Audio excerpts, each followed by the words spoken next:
Ikaze kuri mwese bakunze b'inkwakuzi, namwe rwose muri inkwakuzi, dore amwe mu makuru agezweho y'ibyabaye uyu munsi. Kwanga ruswa no kwicisha bugufi, impanuro za Perezida Kagame ku bagize polisi y'u Rwanda yujuje imyaka 25. Perezida Paul Kagame yashimiye polisi y'igihugu ku myaka 25 imaze ikorera abanyarwanda akazi keza kandi k'indashyikirwa. Bavuga ko muri iki gihe cyose abapolisi baranzwe n'umurava n'ubwitange ku buryo byatumye abaturage babaho neza kandi mu mahoro. Yabigarutseho mu muhango wo guha ipeti rya Assistant Inspector of Police abofisiye bato 436 binjijwe muri polisi y'u Rwanda, wabereye mu ishuri ry'amahugurwa rya polisi rya Gishari PTS Gishari, bihuzwa no kwizihiza imyaka 25 ishize polisi y'u Rwanda ishinzwe. Abarangije amasomo yatangirwaga muri PTS Gishari ni 436 barimo abagore 109, mu gihe abandi 327 ari abagabo. Harimo abari basanzwe ari abapolisi bongeraga ubumenyi, mu gihe abandi aribwo binjiye muri polisi y'igihugu. Muri Kamena mu mwaka w'ibihumbi 2000 nibwo polisi y'igihugu yavutse. Hari nyuma yo guhuza inzego eshatu zirimo Gendarmerie Nationale yakoreraga muri Minisiteri y'Ingabo, polisi ya komini yakoreraga muri Minisiteri y'Ubutegetsi bw'Igihugu n'Ubugenzacyaha,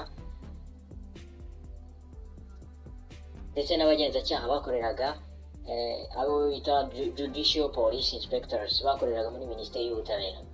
Umukuru w'igihugu yavuze ko ibyo polisi y'u Rwanda yagezeho byagizwemo uruhare n'abanyarwanda ubwabo. Ashimiye iyo mikoranire hagati y'inzego n'abaturage. Ati twese dusangiye ubushake bwo gukomeza gukorera hamwe mu kurinda umutekano wacu n'iterambere riduhuza.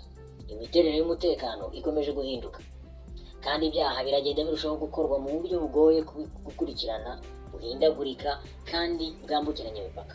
Niyo mpamvu imikorere ya polisi y'igihugu nayo igomba kujyana n'igihe. Ba ofisiye bashya bahawe ipeti rya Assistant Inspector of Police yavuze ko ibyo bize bagomba kubigaragariza mu bikorwa kandi bagakora birinda ruswa. Ati amahugurwa murangije ntabwo yabateguraga mu buryo bw'umwuga gusa, ahubwo yabubatsemo indangagaciro zifasha gusobanukirwa neza icyo gukorera igihugu n'abaturage bifuza. Tubatezeho kwanga ruswa, gushishoza mu gufata ibyemezo no kuzuza inshingano zanyu uko bikwiye. Perezida Kagame yagarutse ku isabukuru ya polisi y'igihugu, avuga ko ari umwanya wo kwisuzuma no kongera gushimangira indangagaciro n'imikorere biranga uru rwego. Ati mukomeze kuba abanyamwuga ndetse no kwicisha bugufi, ntacyo byabatwara mu kazi mukorera igihugu cyacu cyanyu n'abaturage bacyo. Ibyo maze kuvuga ni ngombwa.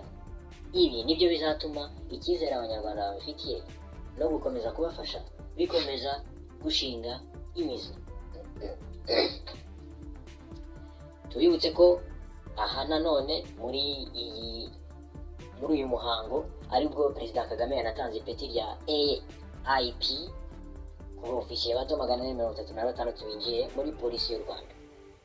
Aba bapolisi binjijwe muri polisi y'u Rwanda Perezida Kagame yabahaye amahugurwa. Ibi birori nubwo twari tumaze kubivuga bikaba byabaye umunsi ku itariki 27 Gicurasi 2026, bikabera mu ishuri ry'amahugurwa rya polisi Igishari. Bikaba byanahujwe n'isabukuru y'imyaka 25 polisi imaze ishinzwe. Ibi birori usibye Perezida Kagame wabyitabiriye, ariko hari n'ababyeyi n'imiryango y'abofisiye barangije amahugurwa, abayobozi mu nzego za leta ndetse n'abandi. Abarangije amasomo yatangirwaga muri PTS Gishari ni 436 barimo abagore 109, mu gihe abandi 327 ari abagabo. Muri bo harimo n'abanyamahanga 9 baturutse muri Seychelles. Abapolisi binjiye muri polisi y'u Rwanda bazahabwa inshingano zitandukanye binyuze mu mashami harimo irishinzwe umutekano mu muhanda, ikoranabuhanga, ubuvuzi, umutekano wo mu mazi, kuzimya no gukumira inkongi. Hari abandi bazakorera mu ishami rishinzwe gucunga umutekano no gusaka hakoreshejwe imbwa, iry'ubwubatsi, kugenzura ubuziranenge bw'ibinyabiziga, abakozi n'imiyoborere, imikoreshereze y'imari n'umutungo ndetse n'ayandi. Abasoje amasomo mu ishuri ry'amahugurwa rya polisi y'u Rwanda rya Gishari PTS Gishari riherereye mu karere ka Rwamagana bahawe amahugurwa, imyitozo n'ubumenyi buzabafasha gushyira mu bikorwa inshingano zabo kinyamwuga. Muri rusange biga uko akarasisi gakorwa, gukoresha imbunda, ko barwanya umwanzi n'ibindi bifitanye isano n'umwuga cyangwa inshingano za polisi y'u Rwanda.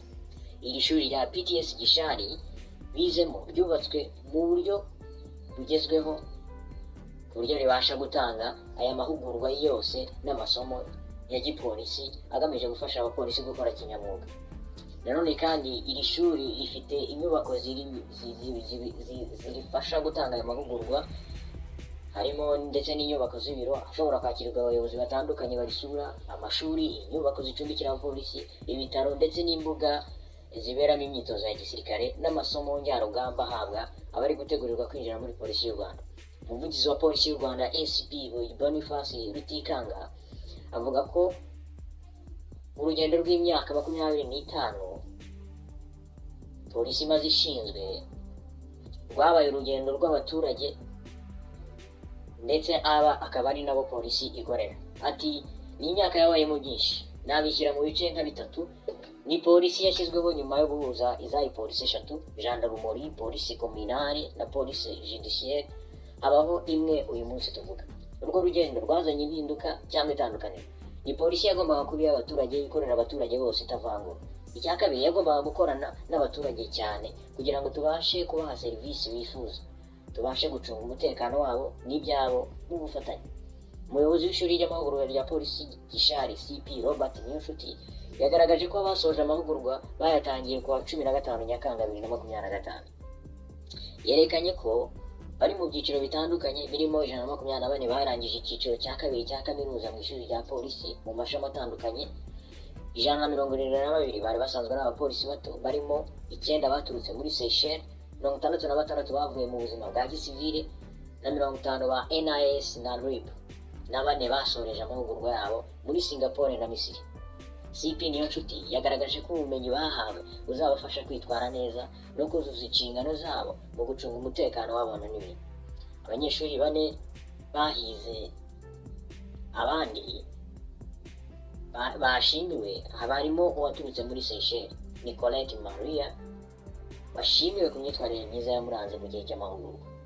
Hari kandi abanyeshuri 3 bagaragaje ubudasa mu bikorwa bakoze byari bigize imyitozo, barangajwe imbere na Baos Castro wambitswe umudari na Perezida Kagame, akurikirwa na Isayi Kayiranga ndetse na Chantal Mureshya. uko umuhango wari wifashe wabaye uyu munsi, wari witabiriwe na Perezida Kagame wari uje gutanga ipeti, ariko bikaba byanahujwe n'isabukuru ya polisi y'igihugu, ikaba imaze imyaka 25 ishinzwe, kuko yashinzwe mu mwaka w'ibihumbi 2000. Iyo yari update, mukomeze mube hafi, kora subscribe aho hasi, hanyuma ndaje dukomeze n'andi makuru agiye agezweho.